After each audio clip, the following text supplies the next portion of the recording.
Assalamualaikum warahmatullahi wabarakatuh. Saya Miftahul Khairiyah dari Ilkom 5. Saya ingin presentasi dari hasil tugas saya yang berjudul kata. Kata merupakan elemen terkecil dalam sebuah struktur bahasa yang dapat dituliskan atau diucapkan dan sebuah bentuk kesatuan pemikiran atau perasaan yang digunakan dalam berbahasa. Kata memiliki tujuan sebagai satuan gramatika terkecil yang memiliki makna dan arti sehingga dapat disusun menjadi sebuah kalimat, klausa, dan frasa. Makna kata. Makna kata adalah kata yang berisi arti dengan tujuan tertentu dalam kalimat. Jika pemakaian bahasa salah memilih kata, maka tujuan yang diinginkan tidak tercapai karena informasi yang disampaikan tidak baik dan benar. Ada pula macam-macam makna kata. Yang pertama, makna leksikal. Leksikal berarti kosakata. Makna leksikal adalah makna kata yang kurang lebih bersifat tetap. Makna leksikal juga sering disebut dengan bahasa kamus. Contoh, tikus sama dengan hewan pengerat. Menabung sama dengan menyimpan uang. Yang kedua, makna gramatikal. Gramatikal berarti tata bahasa.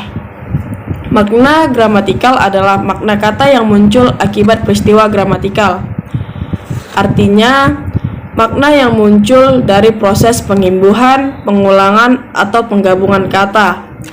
Contoh, sesuai urutan kata, Rere mengajak Rara pergi. Sesuai intonasi, contohnya, Rere pergi. Yang ketiga, makna denotatif. Makna denotatif adalah makna yang sebenarnya atau makna lugas, yang artinya makna yang tidak menggunakan pikiran dan perasaan tertentu. Denotatif juga lebih mengarah pada objektivitas, yang artinya tidak dipengaruhi oleh kepentingan pribadi dan pasti apa adanya. Contoh, Rudi terjatuh dari sepeda dan kami sedang makan bubur. Keempat, makna konotif. Makna konotif adalah makna yang memerlukan penafsiran dan bukan makna sebenarnya dalam sebuah kalimat. Artinya, tidak murni dan memiliki tautan pemikiran serta perasaan yang bersifat pribadi. Contoh, pertama kalinya saya merasakan jatuh cinta. Yang kelima, hiperonim. Hiperonim adalah makna kata yang lebih luas atau makna umum, atau disebut juga kata-kata yang mewakili banyak kata lain. Yang keenam, hiponim. Hiponim adalah makna khusus atau makna yang lebih sempit, atau bisa disebut juga kata-kata yang terwakilkan, artinya oleh kata hiperonim. Contoh, di hiperonim bunga, di hiponim mawar, melati, dan lain-lain. Di hiperonim kendaraan, di hiponim mobil, motor, dan lain-lain. Di hiperonim bangunan, di hiponim rumah dan kantor. Yang ketujuh, sinonim. Sinonim adalah kata-kata yang memiliki kesamaan dan kemiripan makna. Kata yang mengandung sinonim memiliki struktur kata yang berbeda, namun memiliki makna yang serupa, sehingga sinonim akan membuat sebuah kalimat menjadi kalimat yang lebih menarik untuk dibaca dan mudah untuk diungkapkan. Tujuan sinonim sendiri yaitu untuk meningkatkan kemampuan seseorang pembaca dalam memahami dan menganalisis kata yang mempunyai hubungan yang sama atau mirip dengan kata lain. Contoh, cantik sinonimnya indah, rajin sinonimnya giat, cerdas sinonimnya pintar, berdusta sinonimnya berbohong. B. Urutan kata. Urutan kata adalah penempatan kata dalam deretan tertentu menurut norma suatu bahasa, baik dalam tingkat kalimat, klausa maupun frasa. Contoh, wanita pengusaha. Berarti wanita yang menjadi pengusaha, pengusaha wanita adalah pengusaha. C. Bentuk kata. Bentuk kata adalah wujud kata tertentu yang menjadi fungsi tertentu dalam paradigma. Kata dasar adalah kata yang belum memiliki imbuhan sehingga belum mengalami perubahan bentuk dan makna. Contoh, memakan. Kata dasar makan dan mendapatkan imbuhan menjadi memakan. Ada pula macam-macam bentuk kata. 1. Imbuhan. Kata berimbuhan adalah kata dasar yang sudah mendapat imbuhan.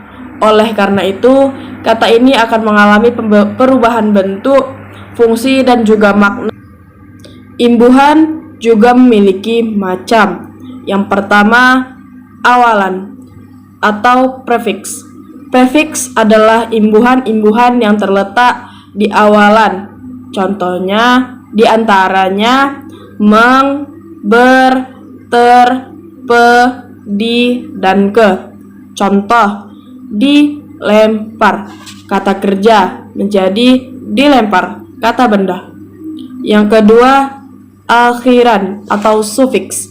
Sufiks adalah imbuhan-imbuhan yang terletak di akhir, di antaranya an, kan, in, i. Contoh, dengarkan, kata kerja, dengarkan, kata kerja. Yang ketiga, sisipan atau infix. Infix adalah imbuhan-imbuhan yang merupakan terletak di sisipan kata, di antaranya l, dan e. Contoh, maju tambah l, kata kerja, sama dengan melaju, kata kerja. Yang keempat, awalan dan akhiran atau konfiks.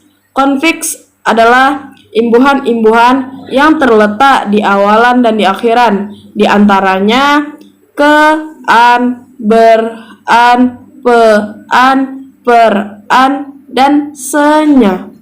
Contoh, secepatnya, kata sifat, sama dengan secepatnya, kata keterangan. Yang kedua, singkatan. Singkatan adalah hasil dari pemendekan yang berupa huruf atau gabungan huruf baik dieja maupun tidak dieja.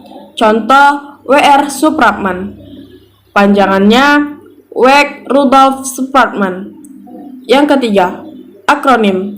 Akronim adalah bagian dari observasi proses pemendekan kata yang diambil dari tiap kata maupun suku kata.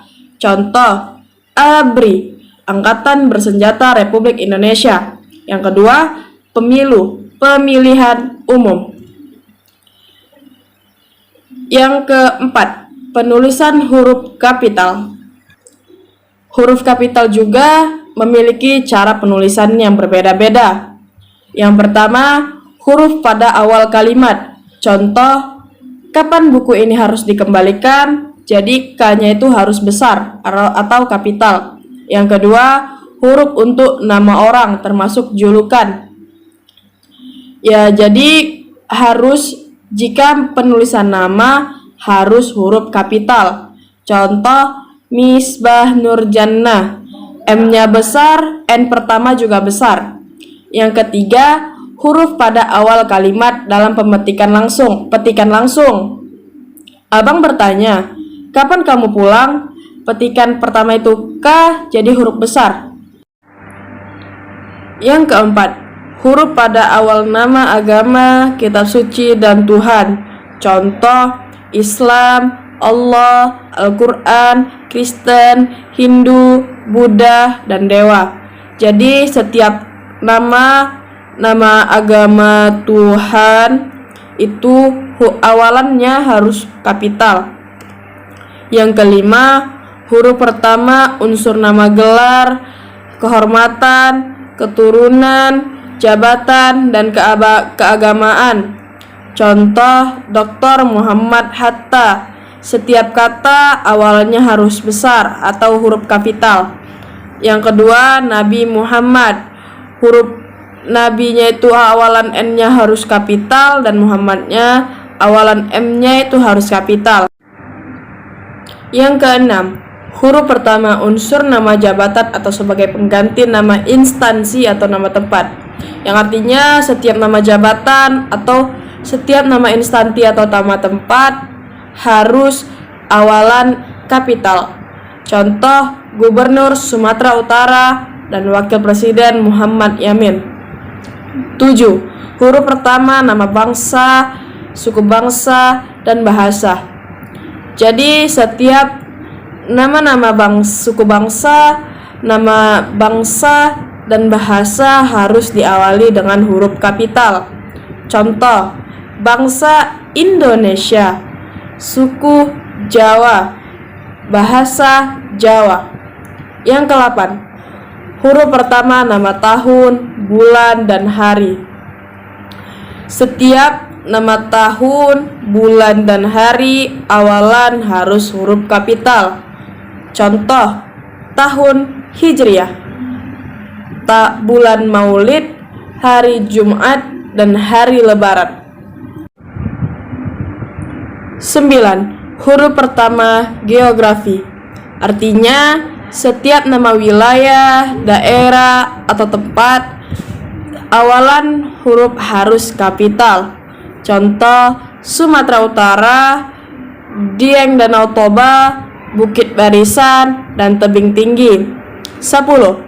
Huruf pertama semua kata dalam nama negara, lembaga, organisasi, dan dokumen. Artinya, setiap nama negara, nama lembaga, nama organisasi harus berawalan kapital.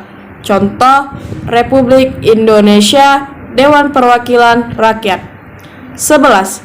Huruf pertama setiap kata di dalam judul buku, karangan, artikel, dan majalah, serta makalah dan koran. Artinya, setiap judul buku, karangan, makalah, dan artikel harus diawali dengan huruf kapital. Contoh, saya telah membaca buku Asma Nadia, judulnya Cinta Laki-laki Biasa. Yang ke-12, huruf pertama unsur singkatan nama gelar, pangkat, atau sapaan. Artinya, setiap singkatan gelar maupun pangkat dan sapaan harus berawalan kapital, atau kalau digelar harus kapital. Contoh, SH, sarjana hukum. SH itu 2 huruf harus kapital. TB, tuh bagus. SDR sama dengan saudara. Yang ke-13 dan ini yang terakhir, huruf pertama penunjuk hubungan kekerabatan atau ungkapan lain dalam penyapaan atau pengacuan, yang artinya setiap awalan. Dan yang terakhir adalah nomor 13. Huruf pertama penunjuk hubungan kekerabatan atau ungkapan lain dalam penyapaan atau pengacuan. Contoh, hai ganteng, sedang mengerjakan apa? Yang dimaksud dengan ungkapan lain dalam penyapaannya itu adalah ganteng. Dia laki-laki dan dia memiliki nama, tapi dalam ungkapan lain dalam penyapaannya itu adalah ganteng. Jadi harus awalan kapital.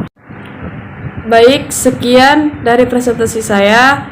Saya mohon maaf bila ada salah kata atau salah pengucapan.